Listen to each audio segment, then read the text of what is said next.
Welcome back to DC Breakdown. We're joined by our special law enforcement guests, Matthew Fogg and Leigh Maddox. Well, is it difficult to consider yourselves part of a family when some members of the family are doing everything in their power to prevent you from doing a good job?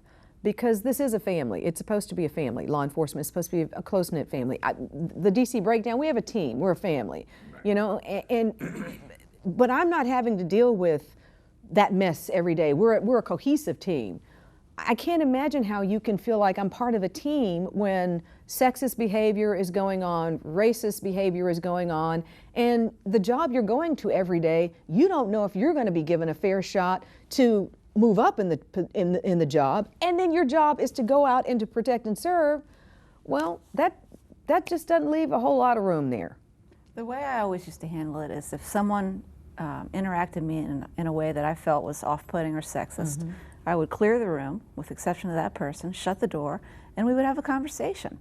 And I would explain to them how the behavior made me feel, how I would prefer they not do that in the future, and what the consequences would be for them personally and professionally if they continued to be disrespectful in the workplace. Now, were you at the captain level when you were doing The first time I did it, I was a probationary trooper.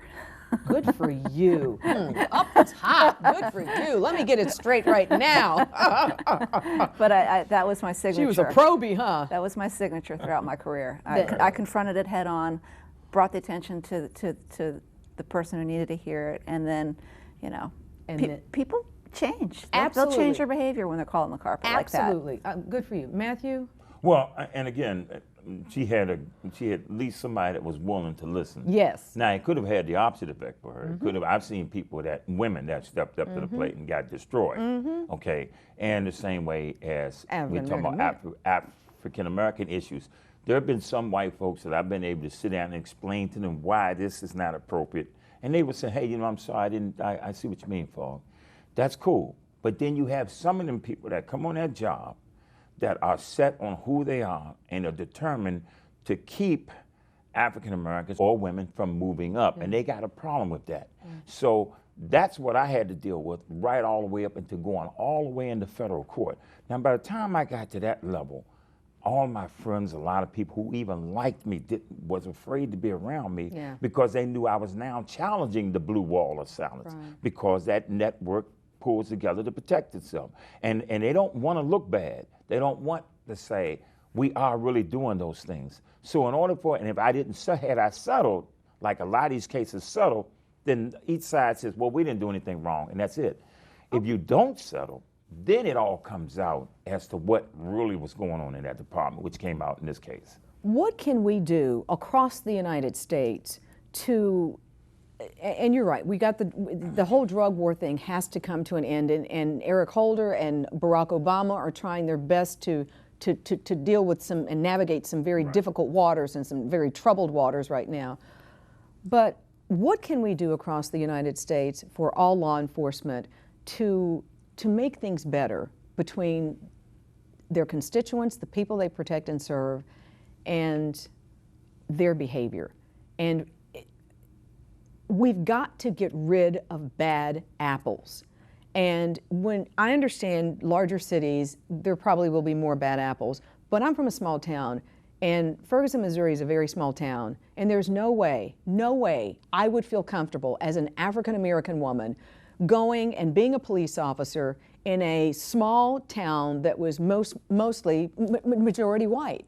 I mean, I don't understand. These police officers in Ferguson, they don't live in the community, they don't like the community, they have been trained to treat the community a certain way. That's not a job I would want. I wouldn't feel good about myself as I left my work every day.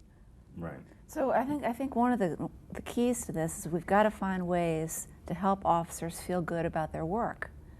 We've got to find ways to connect them with seeing that they're making a difference every day. If we can get that going, then it's all going to work out. You're right. You're right. That's very key, because if you're always coming to your job and you have to be combative, and your job doesn't require that you spend time getting this, there's no more Mayberry RFD. There's no more Andy Griffith, and there's no more Barney Fife with the bullet in the pocket. It's a totally different game. Yes, sir, you are itching to say something. Well, I mean, law enforcement is what it is. I always said, you know, I mean, I might one day be sitting in a courtroom and I feel like I'm a court potato. Next day I might be out there like tracking down bad guys and chasing people up and down the road. But the bottom line is, it is what it is. But at the same time, if cops, we're going to see other cops do bad things. And I'm going to see things that are not right. But I know that there's nothing to protect me if I decide I want to go and say, look, this guy's out here doing stuff that he shouldn't be doing. So one of the things to help what you were saying, it's like in the U.S. Marshals, we got a witness protection program. I mean, where we actually protect people. You almost have to have, we're considered whistleblowers. Once you speak out in law enforcement, you're a whistleblower. So you need something that system is going to protect you the same way if you file an EEO complaint, if she files a complaint because she's a female or whatever, gender, whatever, you better have some protection because now you need these people to back you up. We got guns, badges, and I need to make sure you're going to be there to back me up when I need you. So once I go against that blue wall and say a captain or somebody higher official is saying, well, why is he speaking out? Now everybody else knows you spoke out. Now people back away from you. So you're going to have some type of system that says anytime someone reports a crime or reports that something internally is going on, we will give him protection or her protection. Right. That makes sense. That's the first thing. You got to have that. And I think you would have more women and more men to stand up, and then we would root out the bad apples because that bad apple will know he's going to get exposed. But how do these bad apples even get past training? I mean, our standards. We want people that are clean cut, that have never bumped up against anything that's not perfect in society. Heaven forbid, you know, that they associated with someone who might have done something bad. I mean, we do everything we can to like find this homogenous, perfect police officer. Well done. We're looking for a homogenous, perfect police officer, and that does not exist. Stay with us. We'll be right back with our discussion.